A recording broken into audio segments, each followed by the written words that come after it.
حنت قال نستيتي لدحري ودتها بعتها ززرة فقرة رح يكون يا فقرون اتوانا مسارتها ونقر دخواني لدحري خان ختمت تفكرك تخرجنا تبكا كم تزدل خيود ما بيد كان غتأتو اتوسانا نقاريو ابتناي مجمرة ركب كن بحاجة زي فقرك حزاس لزي خقل ولا منقو فقرهم اتزنا برا سميعيت كزحا حال زلزي خقل حد تفقري كم كمام خوينم زستما قربو እታጓለ ንስቴት ድማ ስምዒት ንከለዋ ዝገብሩ ዝተወሰኑ ጽቡቓት ዝኾኑ ተጠጣይምኩምሎም ድማ ውጽኢት ዘምጽኡ መንገድታት ኣለዉ እዮም እዞም መንገድታት እዚኣቶም ክሕግዙኹም ዝኽእሉ እዮም ኢለ ዝሓሰብክዎም ድማ እንት ሒዘልኩም መጽእ ኣለኹ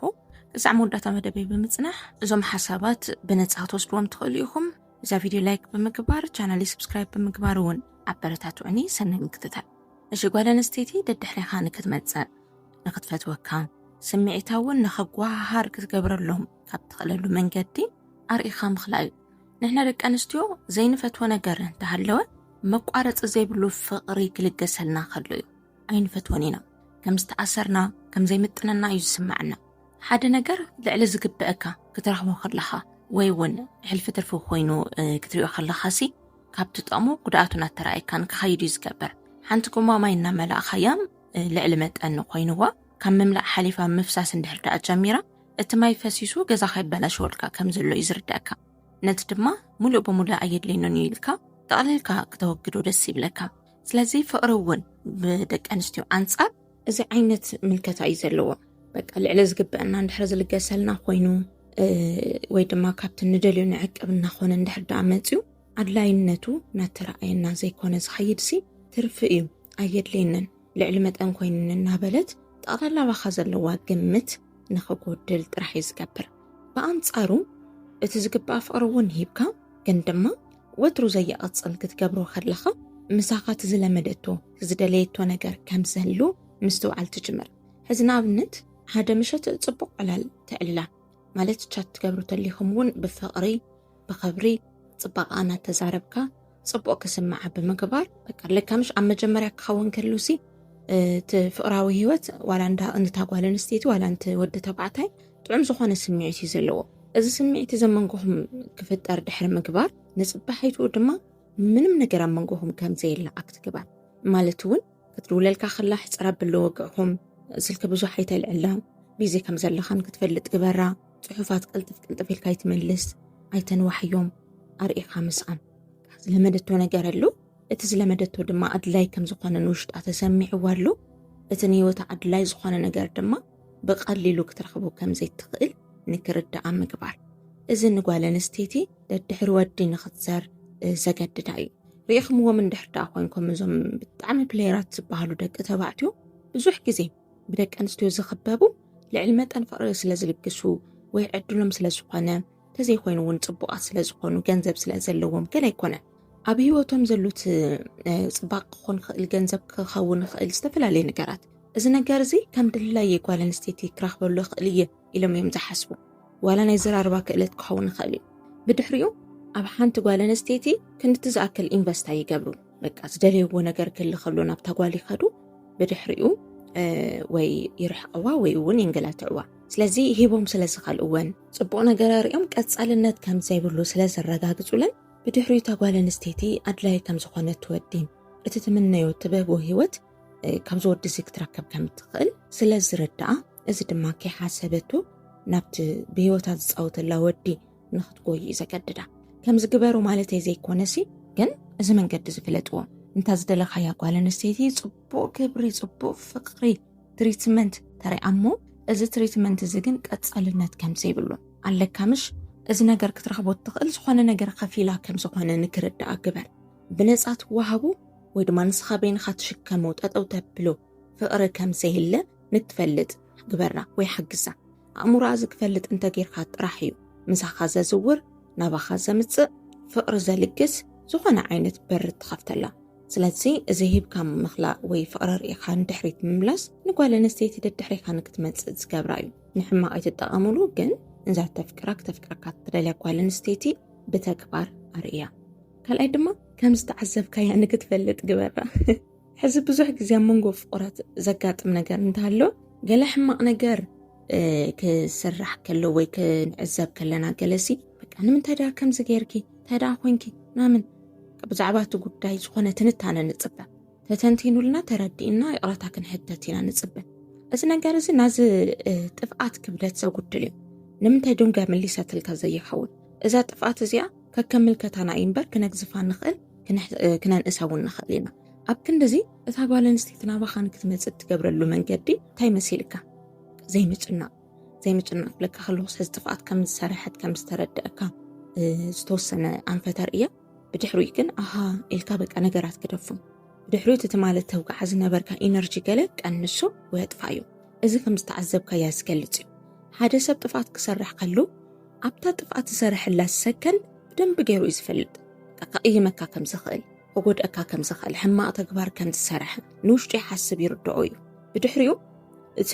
ዝብደል ዘሎ ወይ ሕማቕ ዝግበር ዘሎ ሰብ እሱ እዩ ዝውስኖ ናይቲ ጥፍኣት ርዝነት እቲ ዝተበደለት ወይ ድማ ሕማቕ ነገር ዝበፅሑ ጥራሕ እዩ ክውስኖ ዝኽእል ብድሕሪኡ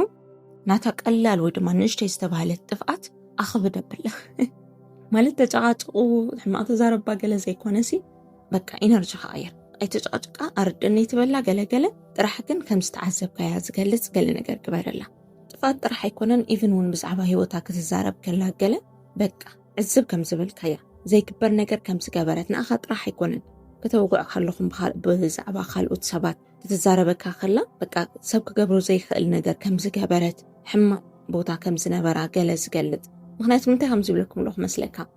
ትዕቢት ልዕሊ ምንም ንሰብ ዝጎድእ ነገር እዩ ፍቕሪ ትልግሰልካ እዚ ነገር እዚ ካብ ውሽጣ እንድሕር ደኣ ጠፊኡ እዩ ትዕቢታ እንድሕር ደኣ ኣጉዲላ ጥራሕ እዩ ስለዚ እዚ ልዕሊ ሰብ እየ ኣነ ጥራሕ እየ ዘለኹ ገለ ዝብል ኣተሓሳስባ ዝጎድል ንሳ እውን ከም ሰባ ጎደሎ ከም ዘለዋ ክትሓስብ እንድሕር ደኣ ጌርካ ኢኻ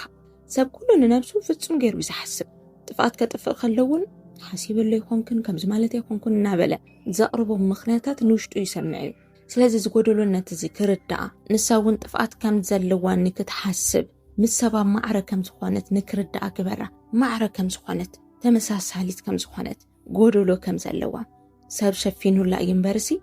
ፍጽምቲ ከም ዘይኮነት ንክትሓስብ ትገብራ ከለኻ እያ እዛ ጓል እዚኣ ንነብሳ ትሕት ምባል ትጅምር ንፍቕሪ እውን ቅረብቲ ትኸውን ስለዚ ትዕዝብቲ ወሳኒ ነገር እዩ ኣብ ጓል ኣንስተይቲ ፍቕሪ ምቕባል ጥራሕ ዘይኮነሲ መሃብ እውን ንክትለምድ ኣለካ ምሽ ተደኣ ኮንካ ተደኣ ኣመልካ ተቐይሩ ኢነርጂኻ ጎዲሉ ከምቲ ማለ ይኾንካን ተጌረካ ደገለ ዝብሉ ሓሳባት ኣብ ውሽጣ ንክፍጠሩ ንኡ ድማ ናባኻ ንክትመጽእ ንፍቕሪ እውን ቅርብቲ ንኽትከውን ንስኻ እውን ናይ ባዕልኻ ዝኾኑ ገደባት ከም ዘለውካ ንክትሓስብ እዞም ነገራት እዚኣቶም እዮም ዘገድድዋ ሳልሳይ ድማ እዛ ነጥብ እዚኣ ወሳኒት እያ በቃ መብዛሕትኤና ደቂ ኣንስትዮ ንትወድሱ ንክንሓስቦ እንዛ መንገዲ እዚኣ ዝተጠቐመ ወዲ ተልዩ ኣብ ውሽጡና ሰፊሩ ንክቐሪ ምናምን ኣለካ ምሽ ጽቡቕ ዝኾነ ዋጋ ምናምን ሓሳብ ኣእምሮና ክፍቲ ቦታ ንኽረክብ ገለ ዝገብር እዩ እና እዛ ሓሳብ እዚኣ ታያ ኣብ ተመሳሳሊ ሰዓት ተደጋጋሚ ጽሑፍ ምልኣኽ ንኣብነት ንጎሆ 2 ሰዓት ክትከውን ከላ ከይተቐይሩዋ በቃ ሓንቲ ሰዓት እሞትሕዙ ንጎሆ 2 ሰዓት ክኸውን ከሎ ሞርኒንግ ኢልካ ሓደ ነገራት ጽሕፈ ቢልካ ትለኻላ ወይ እውን ክትድቅስ ከላ ሰዓት 4 ወይ ሰዓት 3 ገለ ክኸውን ይኽእል እዩ ዝኾነ ጽሑፍ በቃ ደስ ዝብል ኣእምሮ ፍሪ ዝኾነሉ ወይ ንጎሆ ወይ ምሸት ንጎሆ ክንትስእ ከለና ኣእምሮና ፍሪ እዩ ምሸት ክንድቅስ ከለና እውን በቃ ድቃስ ጥራሕና እናሓስብ ካልእ ነገር ኣብ ኣእምሮና ይኣቱ ሓንቲ ሰዓት ምረጽ እሞ ምንም ደቂቓ ከየዛነፍካ ኣብታ ሰዓት እሳ ኩሉ ግዜ ብተደጋጋሚ ጽቡቓት ዝኾኑ ጽሑፋት ለኣኸላ እዚ ነገር እዚ ንምንታይ ይጠቅም መስለካ ክትጽበይካ እዛ ሰዓት እሳ ክትበጽሕ ከላ ሕዚ ጽሕፈለ እዩ እንታይ ከምዚ ጽሕፍ ድማ ስትክሪኦ የገለና በለት ስልካ ቼክ ንክትገብር ኢኻ ትገብር ደውለላ ይኾንኩን ኢለ ጽሑፍ ጽሓፈሉ ብድሕሪኡ እዛ ሰዓት እዚኣ ክትለምዳ ግበር ክትጽበያ ግበር ብተኸታታሊ ን7 መዓልቲ እዛ ተግባር እዚኣ ተግብርዋ ትዕግስቲ እንተልይኩም ድማ ን2 ሰሙን ገለ ክትገብርዋ ትኽእሉ ኢኹም ምንም መልሲ ዘይክትምልሰልካ ትኽእል ምንም ጽሑፍ ዘይክትጽሕፈልካ ትኽእል ብትዕግስቲ ከይደበረካ ውሽጥኻ ከይኸፍኦ ስቕ ኢልካ ተግብር ብድሕሪኡ እዚ ነገር እዚ ምስ ለመደት ኣብ ዝኾነ መዓልቲ እዛ ጽሕፍት እዚኣ ደው ብላ በቃ 2 ሰሙን ኢለኩም ማክሲማም ተኾተ ዘይኮይኑ 7 መዓልቲ ብድሕሪኡ እዛ ጽሑፍ እዚኣ ደው ክትብላ ከለኻ ቼክ ምግባር ትጅምር ያ ኢለኩም ስልኪ ሕዚ ምስ ሰኣነትካ ከይጽሓፍካ ምስ ተረፍካ ባዕላ ትጽሕፍ እርግጸኛ የሞኪርኩም ንገሩን እዛ ጉዳይ እዚኣ ፈትንዋ እሞ መጺኹም ጽሓፍ ለይ ተዘይ ጽሒፋ መሊሳ ወይ ባዕላ ቼክ ተዘይ ጌራትኩም ተዘይ ደው ኢላ ገለ መጺኹም ንዓይ ወቀሱን ይጸገም የለን ከምታ ዝበልኩኹም ግን ማክሲማም ን2 ሰሙን ሚኒማም ድማ ን1 ሰሙን ብድሕሪኡ ምጽሓፈትልካ እስኻ ተርእያ ባህሪ ወሳኒ እዩ ከይትለማመጻ ስለ ዝጽሓፈትልካ ድማ ጽቡቕ ነገር ከም ዝተፈጠረ በቃ ብህይወትካ ተኣምር ከም ዝተፈጠረ ኣክታይ ትግበር ኖርማል ከም ዝኾነ ግበሩ ኮንፊደንስ ውሽጥኻ ምልእ ኣቢልካ ትምልሰላ ትጽሕፈላ ነገር ክህልወካ ኣለዎ ዝሮ ግን መሊሳ ባዕላ ክትጽሕፍ እቲ ዘልመድካያ ነገር ወትሮ ከም ተንብቡ ከም ትጽበዮ ንክትሓስብን ንክትፈልጥን ይስከብ እዚ ሚስጥራዊ ዝኾነ ነገር ደቂ ኣንስትዮ ብጣዕሚ ዝምቸውና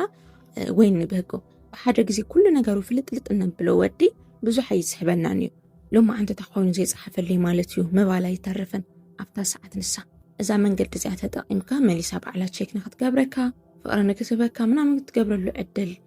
ትፈጥር ትኽእል ኢኻ እዘን ሓሳባት ጠቒመናኹም ከም ዝኾነ ተስፋ ይገብር ካብኡ ድማ ፈቲንኩም መጽኩም ጽሓፉ ለይለኩም ኣብ ቀጻሊ ካልእ ዝጠቕመኩም ሓሳብ ሒዘልኩም ክመጽ ክሳብ ሽዑ ሰላም